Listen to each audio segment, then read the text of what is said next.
જામનગરમાં જ્યાં ટ્રકમાંથી મગફળીની ગુણી પડતા મગફળી રોડ પર વેરવિખેર થઈ ગઈ।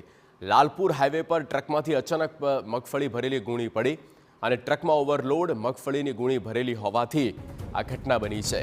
વળાંક આવતા ચાલુ ટ્રકમાંથી પડી એક બાદ એક મગફળીની ગુણી। સદનસીબે ઘટનામાં મોટી જાનહાનિ ટળી છે। ટ્રકમાં ઓવરલોડ મગફળીની ગુણી ભરેલી હોવાથી આ ઘટના બની છે। જામનગર લાલપુર હાઈવે પર આ બનાવ બન્યો છે। તો રસ્તા પર મગફળી દેખાઈ રહી છે। અનેક ગુણીઓ, અનેક બોરી કે જે પડી, આપણે એ દ્રશ્ય પણ બતાવી રહ્યા છે। કેટલી ઓવરલોડ આ ટ્રક છે અને કેવી રીતે એક બાદ એક બધી મગફળીની ગુણીઓ પડે છે।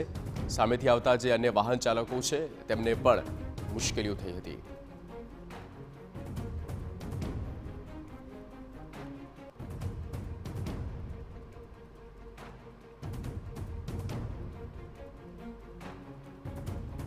તો આ ખૂબ મોટું જોખમ છે અને એ તમામને સમજવાની જરૂર છે કે આ પ્રકારનું જોખમ ન ખેડવું જોઈએ। જ્યારે જાહેર માર્ગ ઉપર ઓવરલોડ વાહનોમાં માલ સામાન ન ભરવો જોઈએ। જાહેર રસ્તા પર આ વજનદાર કેટલીય ગુણી મગફળી નીચે પડી।